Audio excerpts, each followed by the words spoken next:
여러분은 화장품을 구매하러 갈 때 주로 어딜 가시나요? 한 20년 전만 해도 미샤와 더 페이스샵, 에뛰드 같은 로드샵이 대인기였는데요. 그러다 갑자기 로드샵의 시대는 저물고 올리브영, 랄라블라, 롭스 등이 생겨나며 드러그 스토어의 시대가 열렸습니다. 이 중에서도 2002년에 설립된 올리브영은 독보적인 존재였죠. 그런데 최근 이 올리브영을 위협하는 신흥 강자가 나타났습니다. 오늘 파헤칠 곳은 다이소입니다.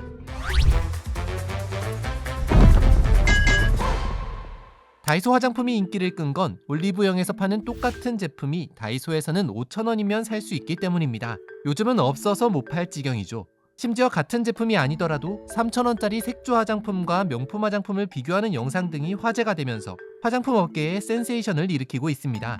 이렇다 보니 침체된 화장품 업계와 상반되게 요즘 다이소 화장품 코너를 가보면 품절 대란을 어렵지 않게 느낄 수 있습니다. 그런데 다이소는 어떻게 5,000원도 안 되는 가격에 명품 화장품과 비슷한 퀄리티의 화장품을 만들 수 있었던 걸까요? 보통 우리는 값이 싸면 제품의 퀄리티가 무조건 떨어진다고 생각하지만 꼭 그렇지만은 않을 수 있습니다. 예를 들면 제가 A사의 영양크림 하나를 산다고 가정해 볼게요. 먼저 A사는 영양크림을 생산하기 위해 B라는 화장품 제조회사에 제조를 맡깁니다. 그럼 B 제조사가 A사의 요구에 맞춰 제품을 대량 생산하죠. 여기서부터 기본적인 제조 비용이 발생합니다. 하지만 이게 끝이 아니에요. A사는 제품을 소비자들에게 더 매력적으로 보이게 하기 위해 C라는 패키징 회사에 고급스러운 포장을 의뢰합니다. 그리고 조금씩 리뉴얼을 하기도 하죠. 예쁜 용기, 고급스러운 박스, 그리고 고급스러운 브랜드 로고가 딱 박혀야 사람들 눈에 잘 띌 거 아니에요. 그런데 그만큼 제품의 가격은 훨씬 더 올라가게 됩니다. 또 그러다 리뉴얼 버전이 나올 경우 이전 버전의 재고가 쌓일 수도 있고요. 그럼 또 재고 관리 비용도 그만큼 늘어나겠죠. 여기까지만 해도 끝난 게 아닙니다. A사는 끝없이 제품을 알리기 위해 유명 배우나 아이돌을 광고 모델로 섭외해 화려한 광고를 찍습니다. 요즘은 영향력 있는 뷰티 인플루언서들을 상대로 바이럴 광고까지 집행하니 마케팅 비용은 기하급수적으로 늘어나고 있죠.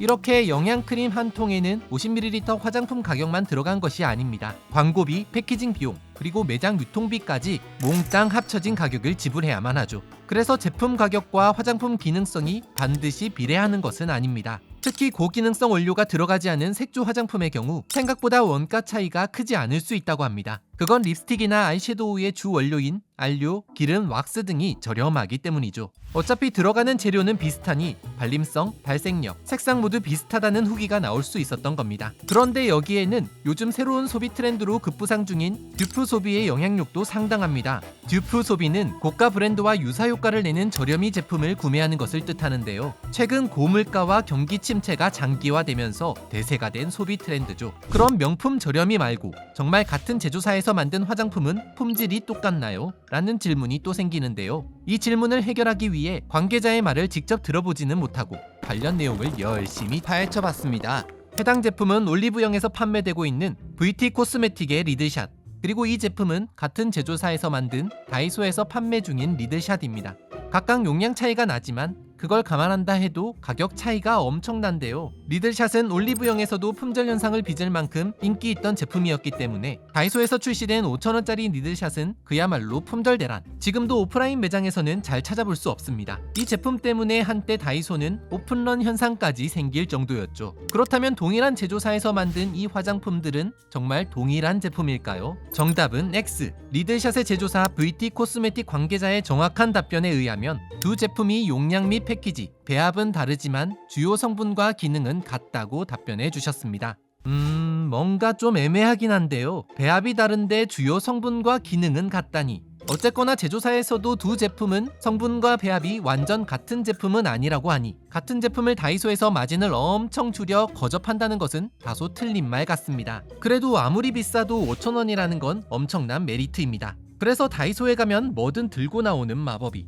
아무튼 이 가격이 온라인, 오프라인, 전국 어느 지점에 가도 동일한 가격이라는 점도 고객들의 부담을 덜어준다고 하는데요. 이게 별거 아닌 것 같지만 쿠팡만 하더라도 매일 가격이 들쑥날쑥하잖아요. 같은 제품인데 어떤 날은 더 비쌀 때도 있고 더 저렴할 때도 있거든요. 근데 왜 꼭 내가 사려고 하면 최저가가 아닌 것인지 참.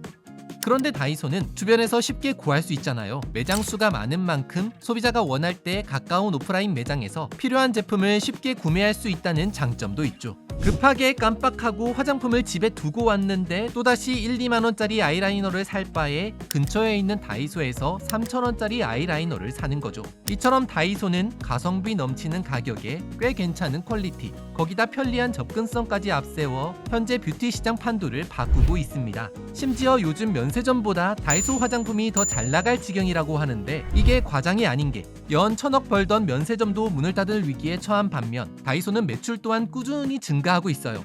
2018년 1조 9,786억 원 수준에서 지난해 3조 4,605억 원까지 늘어나며 사상 처음으로 3조 원을 돌파했습니다. 같은 기간 영업이익은 1,251억 원에서 2,617억 원이나 증가했죠. 대기업도 못 버티고 쓰러지는 불경기에 이런 폭발적인 성장은 업계에서도 이례적인 일입니다. 다이소에 판매하는 화장품은 기초 화장품 13개 브랜드, 색조 화장품 4개 브랜드, 남성 화장품 1개 브랜드 등 총 18개 브랜드 190여 개 품목 정도 되는데요. 이미 네이처 리퍼블릭 식물원, 더샘, 다나안, 에이블 CNC, 클리오 등 유명 K-뷰티 브랜드가 다이소와 콜라보를 하면서 큰 인기를 끌며 그 덕을 톡톡히 받기 때문에 현재 다이소와 콜라보를 원하는 기업들이 줄을 서고 있다고 합니다. 심지어 대기업도 대기표를 뽑고 기다릴 정도라고 해요.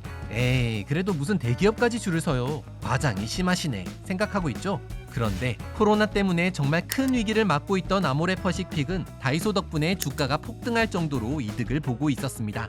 과거 아모레퍼식픽과 LG생활건강 같은 대기업을 필두로 로드숍들이 화장품 시장을 이끌어가던 시대와 정반대의 일들이 일어나고 있는 겁니다. 어쨌거나 다이소의 흥행이 어디까지 이어질지 모르겠지만 소비자 입장에서는 합리적인 소비를 할 수 있는 새로운 지표를 열어준 것 같아 더 응원하게 되네요.